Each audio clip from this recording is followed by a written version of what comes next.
This is the Farms.com Corn Report, sponsored by Maizex Seeds. Maizex Seeds, technology you want, yield you can count on. Cain Templeman, Maizex Seeds, yield specialist for Huron and Perth County. We're here at day 3 of the Canadian Outdoor Farm Show, a wet, cool day, but we've had great success this week.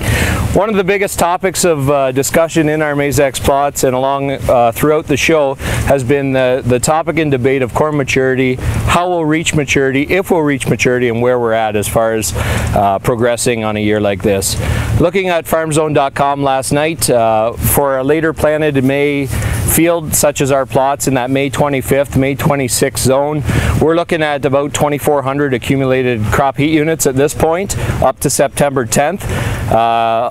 Contrary to most belief, that's right on what we would have had in 2013, about 15 more actually, the difference obviously being the planting date and the later planted of 2014. If you get back in the area and in here in Perth, some of the earlier planted stuff on the Mother's Day weekend, May 9th, May 10th, we gain about 250 heat units, which is a significant jump on the early planting this year as we'd expect.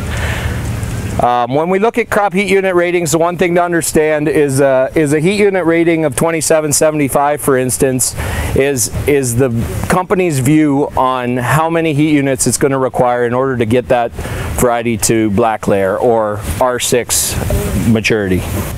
In the Woodstock area, we expect a lot of varieties are the 2,900 to 3,000 heat unit range. So given what I've said on the math, at 2,400 accumulated, that leaves us about 500 left to reach the maturity of that variety. At this time of year, in normal conditions, we expect 20 to 25 heat units accumulated per day. So doing some quick math, at 500 required to get a 2,900 heat unit corn to maturity, we're looking at a solid 25 to 30 days in order to get us there at consistently average accumulations.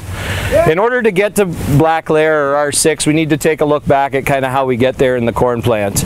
Starting at R3, the milk phase, this is the stage when corn kernels start to get color, they increase in size, and they get that milky fluid in the kernel. At this point, moisture is typically around 80% in the kernel, and this happens typically around 20 days after silking. As we move through the milk stage into R4, the dough stage, we're starting to see a more doughy fluid in the kernel. At this point, kernel moisture is around 70% moisture.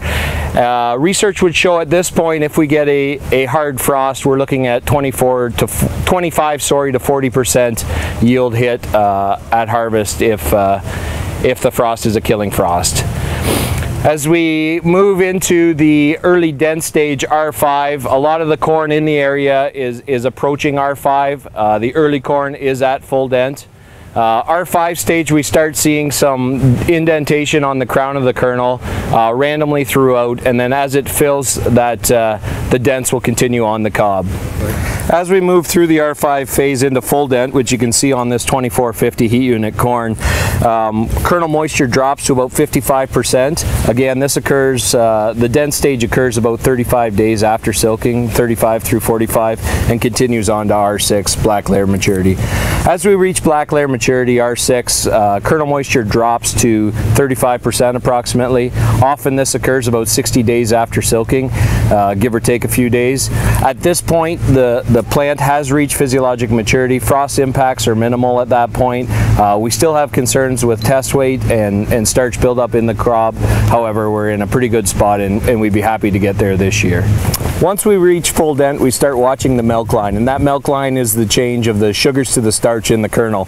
Basically, it'll move from the top or the crown of the kernel down to the tip, and as we progresses down and moving down, we'll stage it accordingly. So halfway, often referred to as half milk line, 70% would mean the milk line has moved 70% down to the tip.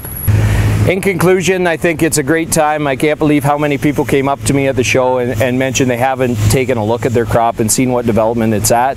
It's a great time to go out there, open some husks, take a look for some ear rots, take a look again at some plant standability and stalk rots, as well as harvest priority based on those pre-mentioned topics.